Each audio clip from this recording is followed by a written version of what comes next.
Hello everyone, मैं सना और आप देख रहे हो आपका favourite study channel study with Sana. जैसे कि मैंने आपसे पहले भी कहा था, दिल्ली सल्तनत एक काफ़ी लेंथी टॉपिक है, इसलिए मैं इसे पार्ट्स में कवर कर रही हूँ ताकि आपको हर कंसेप्ट क्लियरली समझ आए।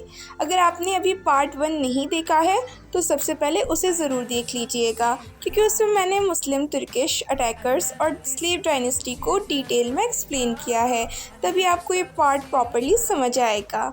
और अब हम स्टार्ट करने जा रहे हैं पार्ट 2, जहाँ से हम बिगिन करेंगे खिलजी डायनेस्टी से, जो दिल्ली सल्तनत का एक बहुत इंपॉर्टेंट और पावरफुल इंटरेस्टिंग फेज़ है। तो बिना टाइम वेस्ट किए चलिए शुरू करते हैं। अब आते हैं हम दिल्ली सल्तनत की दूसरी डायनेस्टी के बारे में पढ़ने के लिए। अभी हमने मुस्लिम अटैकर, तुर्किश अटैकर और स्लेव डायनेस्टी को कंप्लीट किया। अब हम पढ़ेंगे नेक्स्ट डायनेस्टी कौन सी थी, तो उसका नाम था खिलजी डायनेस्टी, जो 1290 से लेके 1320 तक चली। शॉर्टेस्ट पीरियड 30 ईयर्स, 30 साल रूल किया। सबसे कम रूल करने वाली डायनेस्टी हमारी खिलजी डायनेस्टी थी दिल्ली सल्तनत में। इसके फाउंडर थे जलालुद्दीन फ़िरोज़ खिलजी। इन्होंने क्या करा, दीवाने वक्फ को यानी डिपार्टमेंट ऑफ एक्सपेंडिचर इन्होंने शुरू किया। इनके भतीजे अलाउद्दीन खिलजी, सन इन लॉ दामाद भी थे अलाउद्दीन खिलजी इनके, जलालुद्दीन फ़िरोज़ शाह खिलजी के। इनका मर्डर कर दिया था प्रयाग में, ठीक है, दमनीपुर वाले इलाके में। जलालुद्दीन फ़िरोज़ शाह खिलजी जो थे वो फाउंडर ऑफ खिलजी डायनेस्टी हैं। फॉर्मेशन ऑफ दीवाने वक्फ, डिपार्टमेंट ऑफ एक्सपेंडिचर जो था वो खोला था जलालुद्दीन खिलजी ने। Nephew and son in law, इनके जो भतीजे और इनके जो दामाद थे वो अलाउद्दीन खिलजी थे। मर्डर कर दिया था उन्होंने कदमनीपुर में। खिलजी डायनेस्टी पर राज करेंगे, इन्होंने अपने ही ससुर का कत्ल कर दिया था और अब ये खिलजी डायनेस्टी के नेक्स्ट रूलर बनेंगे। अलाउद्दीन खिलजी, इनके लिए इम्पॉर्टेंट क्या है, तो इन्होंने मार्केट कंट्रोल सिस्टम स्टार्ट किया। अक्सर क्वेश्चन आ जाता है, बच्चे कंफ्यूज हो जाते हैं कि मार्केट कंट्रोल सिस्टम किसने इंट्रोड्यूस किया, तो ये किया था अलाउद्दीन खिलजी ने। ये बहुत इंपॉर्टेंट है खिलजी डायनेस्टी के लिए। मंगोल्स को किसने हराया, अलाउद्दीन खिलजी ने। तो he was also known as Ali और गुरबशाब। अक्सर इनको लोग अली और गुरबशाब के नाम से भी जानते थे। सुल्तान ऑफ दिल्ली इनको कहा जाता था। इन्हें टाइटल मिला हुआ था सिकंदर सानी। रिपीट होता है ये क्वेश्चन, सिकंदर सानी is title of which ruler. तो आपको 4 ऑप्शन दे देंगे और आपको कंफ्यूज कर देंगे। इल्तुतमिश दे देंगे, शमशुद्दीन इल्तुतमिश दे देंगे, शहाबुद्दीन गौरी दे देंगे, मोहम्मद बिन कासिम दे देंगे और अलाउद्दीन खिलजी दे देंगे। तो आप कंफ्यूज नहीं होना, ये अलाउद्दीन खिलजी को ही कहा जाता था, इनका ही टाइटल था। अमीरुल मोमिनीन भी बोलते थे लोग इनको। इकोनॉमिक और मिलिट्री रिफॉर्म इन्होंने चालू किए। डिवाइन किंगशिप इन्होंने बनाई। मिलिट्री रिफॉर्म्स ये लेकर आए। इन्होंने क्या करा था, होलिया और दाग सिस्टम को इंट्रोड्यूस किया। हॉर्स को रखा जाता था, देखभाली करी जाती थी, उसको हम दाग कहते थे, ताकि वॉर में काम आए। ठीक है, हॉर्सों की देखभाल करना, उनको एक जगह रखना, उसको हम दाग कहते थे। और ये जो हॉर्स होते थे ये हमारे वॉर में काम आते थे। किसने सोल्जर उसको, मतलब सोल्जरों का भी एक डिपार्टमेंट था जिसका नाम रखा था इन्होंने हुलिया। इसमें सोल्जरों को आप देखते थे कितने जो हैं हमारे सोल्जर्स हैं, कितने उनकी डेथ हो गई, कितने, मतलब पूरा रिकॉर्ड जो होता है वो उसको हम हुलिया बोलते थे। चेहरा सिस्टम, अब देखिए अब आइडेंटिटी कार्ड चल रहा है, पर उस टाइम पर भी चेहरा सिस्टम हुआ करता था। सोल्जर आइडेंटिटी कार्ड था जो हर सोल्जर पर पहचान के लिए पहनाया जाता था, ताकि पता लग सके कि कौन चेहरा सिस्टम में है। तो सोर्सेस क्या है, कैसे हमें पता लगा कि अलाउद्दीन खिलजी ये सब करते थे और मार्केट रिफॉर्मर थे, मंगोल्स को हराया इन्होंने, कैसे पता लगा, और ये सिस्टम वगैरह इनकी कैसे पता लगे, या इनको सिकंदर सानी कहा जाता था, ये कैसे पता लगा। तो सोर्सेस से बेटा, हर चीज़ हमें सोर्सेस से आज अवेलेबल है। तो उस टाइम ये किताब मिली हमें जिसका नाम था तारीख़ फ़िरोज़शाही, जो लिखी थी ज़ियाउद्दीन बरानी ने। इस किताब में सब कुछ लिखा हुआ है बेटा, आप लोग कभी पढ़कर देखिएगा किताब को ख़रीद कर। इसमें सब कुछ आपको दिल्ली सल्तनत के बारे में देखने को मिल जाएगा और ख़ासकर अलाउद्दीन खिलजी के बारे में तो बहुत ज़्यादा नॉलेजेबल मिल जाएगा। इकोनॉमिक रिकवरी लेकर आए ये, टैक्स लेवाइव्ड ऑन लैंड, मेजरमेंट मतलब ज़मीन के नाप के हिसाब से आपको टैक्स देना पड़ेगा। मार्केट प्राइस कंट्रोल सिस्टम कौन लाया? अलाउद्दीन खिलजी लाया। सीक्रेट लोगों को मार्केट में फैलाकर देखता था ओरिजिनल चीज़ कितना महंगा कितना बेच रहे हैं। मतलब अलाउद्दीन खिलजी जो थे वो क्या करते थे, मार्केट के अंदर अपने ही लोगों को हुलिया बदल के भेज देते थे और देखते थे कि कितने पैसों में कौन सा सामान बिक रहा है, क्या ओरिजिनल आइटम इतने पैसों में दिया जा रहा है या नहीं। पब्लिक का भी ध्यान रखते थे। और इन्होंने जो इम्पोर्टेंट आर्किटेक्चर चीज़ें बनवाई हैं तो उनमें आता है हमारा Alai Darwaza, build on Alauddin Khilji. Siri fort बनवाया इन्होंने और ये कहाँ लोकेटेड है? दोनों चीज़ें आपको दिल्ली में ही मिलेंगी। कभी दिल्ली जाएं घूमने तो देख कर आइएगा। अलाउद्दीन खिलजी ने जो सिरी फोर्ट और अलाई दरवाज़ा बनवाया है वहीं पे लोकेटेड है। मार्को पोलो जो थे इन्हीं के टाइम इंडिया आए थे इटली से। ये गुलाम मलिक कफूर लेके आए थे साउथ में अपने कब्ज़ा बढ़ाने के लिए। इन्होंने मलिक कफूर को 1000 दिनार में नुसरत खां से ख़रीदा था। पहले होता था ना, स्लेव्स को आप ख़रीद लेते थे तो उस टाइम पे पैसे तो हुआ नहीं करते थे, दिनार बोलते थे उस टाइम के पैसों को।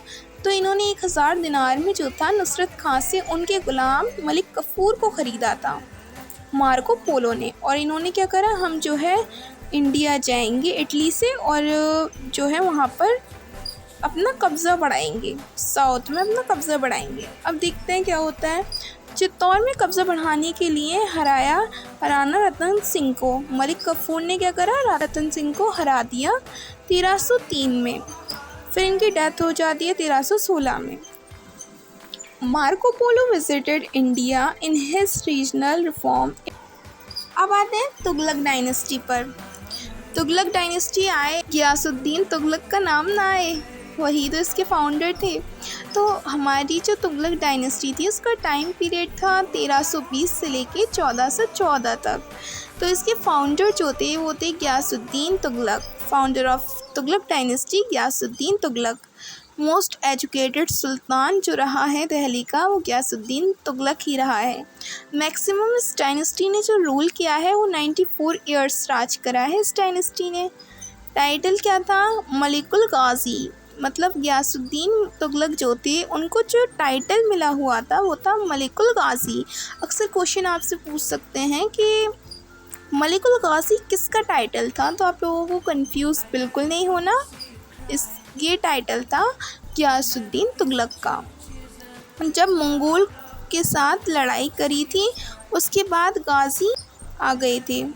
The return of the rich land, अमीर लोगों की ज़मीन गरीबों में बांट देते थे। इन्होंने एक पॉलिसी चलाई, जो अमीरों की जो ज़मीन है वो गरीबों में बांट दी जाएगी। और एक तरह से आप इन्हें एजुकेटेड सुल्तान भी कहते हैं, तो एक तरह से इन्हें पॉलिश रूलर भी कहा जाता है तुगलक डायनेस्टी का, क्योंकि इन्होंने जो काम किए वो थोड़े उल्टे सीधे थे। कैनाल कंस्ट्रक्ट किसने करवाना शुरू की, तो वो हमारे गियासुद्दीन तुगलक थे जिन्होंने कैनाल बनवाने का काम स्टार्ट किया था। नहर नदियाँ बनवाई इन्होंने। पोस्टल सिस्टम भी इन्होंने ही इंट्रोड्यूस किया था और ख़त पहुँचाए जाते थे लड़ाई में, वो पोस्टल सिस्टम हुआ करता था। डिस्प्यूट विद निज़ामुद्दीन औलिया, और इनकी जो लड़ाई थी वो निज़ामुद्दीन औलिया से थी। गियासुद्दीन ने वार्निंग दी थी निज़ामुद्दीन औलिया के पास दिल्ली छोड़ने के लिए। उन्होंने कहा था कि तुम दिल्ली छोड़ दो।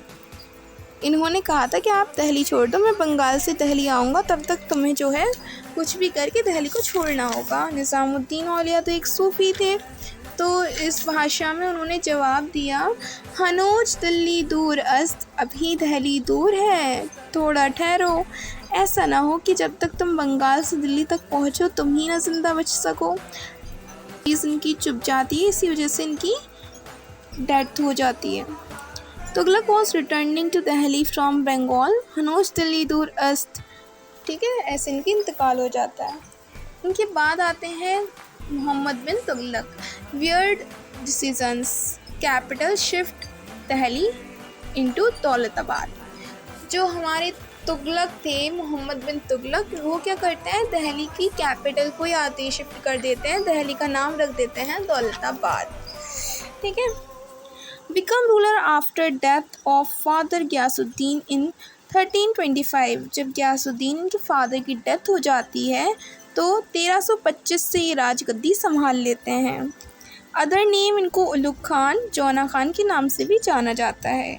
Most educated sultan of Delhi, foolish ruler in Tughlaq dynasty, मतलब बेवकूफ़ राजा भी इनको कहा जाता है, इनके पापा को भी और इनको भी। 5 कंट्रोवर्सल डिसीज़न, जो 5 कंट्रोवर्सल डिसीज़न इन्होंने लिए थे, इस वजह से और इन्हें फॉलिश रूलर कहा जाता है। तो इन्होंने क्या क्या लिए थे डिसीजंस, तो मैं आपको बता दूं। 50% tax increase in Dob reason, मतलब आप जो है डोब के रीजन्स में 50% टैक्स को इंक्रीज़ कर देंगे, जिससे क्या होगा, जनता पर बर्डन पड़ेगा और जनता इससे परेशान होगी। है ना फॉलिश रूलर वाला काम, बिल्कुल ही। कैपिटल आप ट्रांसफॉर्म कर रहे हैं दिल्ली टू दौलताबाद, देवगिरी। दिल्ली की कैपिटल हटाकर दौलताबाद कर दिया आपने।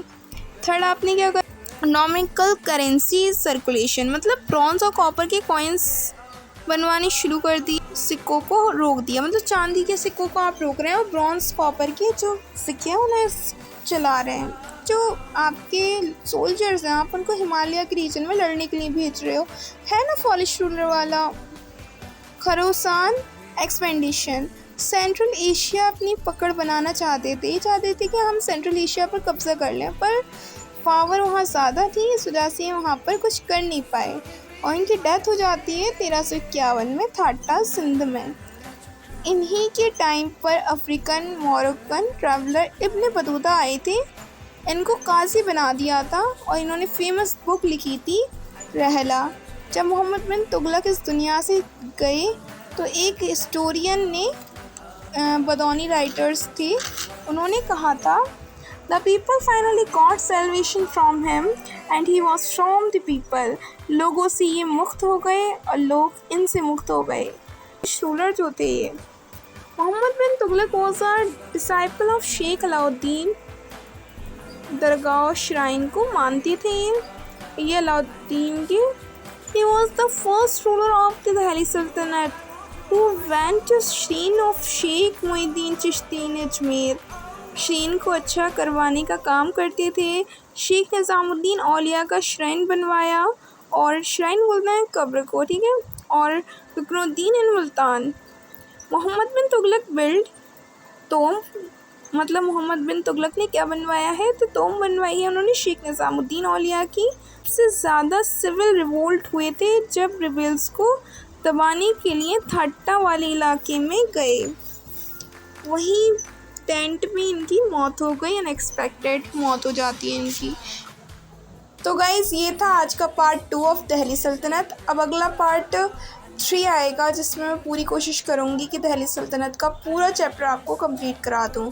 तो एंड तक बने रहिए स्टडी विद सना के साथ।